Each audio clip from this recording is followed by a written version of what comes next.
据说味道最好的西葫芦品种是这个来自意大利的传家宝品种，叫 Costata Romanesco，名字的意思是有棱的罗马人。我就叫它罗马棱瓜吧。之前我在网上看到种菜爱好者交口称赞它如何美味，我就非常好奇它到底有多好吃啊？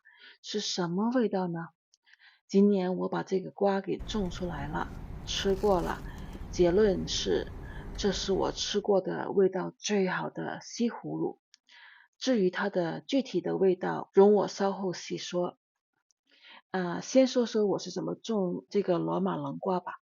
我是去年底在网上买的种子，今年4月初开始育的苗。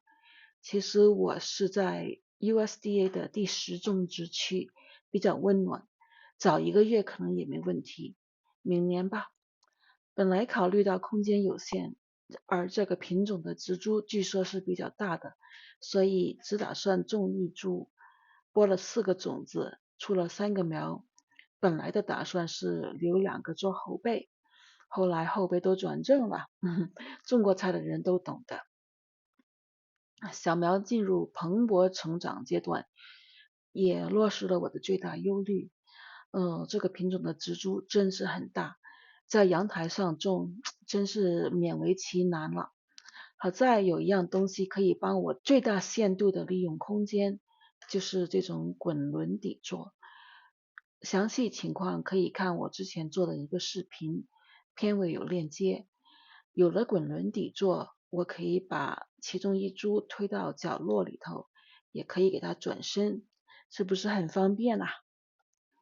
播种之后等了6个星期，等来了2朵硕大无朋的雌花，但没有雄花。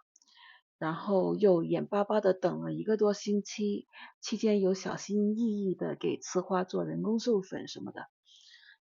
终于等来了第一次采收，2个瓜和2朵雄花，用蒜蓉炒出来，终于可以品尝一下这个备受推崇的罗马棱瓜是什么味道了。炒的时候就看出来它跟一般超市买来的西葫芦不一样，那就是它的含水量低，炒起来不会出好多水。大家请留意一下，这个碟子里头没有汁水。吃第一口的感觉是肉质细滑而紧实。咦，怎么还有点丝瓜的味道？有丝瓜的清甜，甚至还有一点点丝瓜特有的那种土腥味儿。再吃一口，怎么还有点蘑菇的鲜味儿？怪不得好吃呢。除了味道之外，罗马棱瓜的颜值也很不错。因为基因关系，它的花不容易掉落。一般授粉之后2、3天，这个瓜就可以采收了。这个时候瓜都还顶着大大的花，特别漂亮。对了，雄花也很好吃。它本身的味道不重，主要是能增加质感和水分。还有就是吃着那么漂亮的花，是很有享受感的。据说在意大利，有些人种这个瓜就是为了采收雄花。我看到网上有人说，他把雄花按每朵50美分的价钱卖给饭店。罗马棱瓜不如丝瓜鲜甜，那为什么不干脆种丝瓜呢？我的答案是，罗马棱瓜的肉质结实，烤着吃都没问题，这是丝瓜比不上的。另外，罗马棱瓜的生长不需要太高的温度，丝瓜苗还在瑟瑟发抖的时候，我们就已经可以吃上美味的罗马棱瓜了。